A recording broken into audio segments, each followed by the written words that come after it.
Today, I'm gonna show you how to make the perfect filet mignon every single time. And I'm from Chicago. I best know how to make a darn good steak. And this isn't so much of a recipe as it is a step-by-step guide to make sure you, the fellow home cook, make the perfect filet every single time. The first tip is you wanna take the meat out of the fridge about 30 minutes before you make it. Because if you put a cold piece of meat into a hot oven, it's gonna tense up, it's gonna cook unevenly, and you're gonna have a tough steak. So the next step is we have to go a little 50 shades of gray in this guy and tie it up. I have some butcher's twine, and what I'm gonna do is just secure the filet and make it a little tighter and make it kind of stand up a little more straight. Think of it as kind of like a culinary Viagra. I'm gonna make a double knot and kind of tap into my old Boy Scout days here. And the filet is the most underutilized muscle on the cow, hence the name tenderloin. So I wanna kinda give it a boost so it stands up straight and it cooks evenly in the oven. Look how nice and secure that is right now. That's gonna make for perfect presentation. And of course, if your meat stands upright for more than 4 hours, you might wanna call your doctor, but I'm pretty sure we're gonna eat it before that, so it's gonna be okay. All right, next up, we gotta season this guy. And I'm going old school kosher salt and pepper. And I'm gonna season it a lot more aggressively than you think, because there's a reason why restaurant food tastes so darn good, because they season the heck out of the food. And look at this guy, he's a thick steak. And we gotta carry that salt and pepper flavor all the way through the meat. And then a little fresh peps, not nearly as much, but just a little bit around.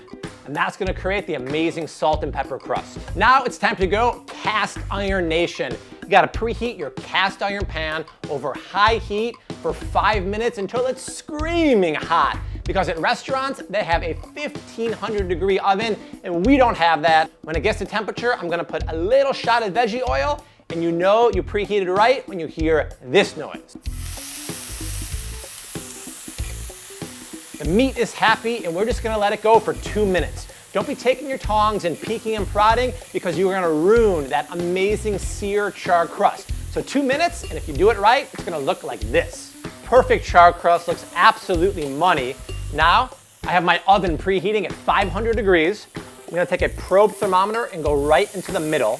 That way I know exactly the temperature of the meat and I can't overcook it.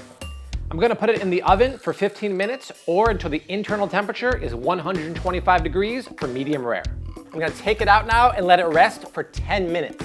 Now in those 10 minutes, the temperature is gonna go up another 10 degrees or so it'll be perfectly medium rare and the juices will redistribute. If I just go into my carnal cravings right now and cut into this, all the juices are gonna run everywhere and the steak is gonna dry out. So our patience will definitely be rewarded. Then I'm gonna go ahead and cut away the butcher's twine here. We don't wanna forget about that. And now comes the moment of truth. We'll cut in and see how perfectly cooked this guy is. Let's check it out. Oh, baby. Check that out. Beautifully medium rare, nice sear mark, got that char crust. I am literally drooling right now over the steak. So there it is, guys. How to make the perfect filet mignon every single time. All the tips are below in the description box. Make sure you also subscribe to my channel because I am cranking out new recipes every week for all my fellow home cooks out there. And if you want to see how to make the perfect porterhouse steak and make the best hamburger every single time, click the videos below me and I will hook you up. And remember, keep on cooking and I will see you next time. Later, guys.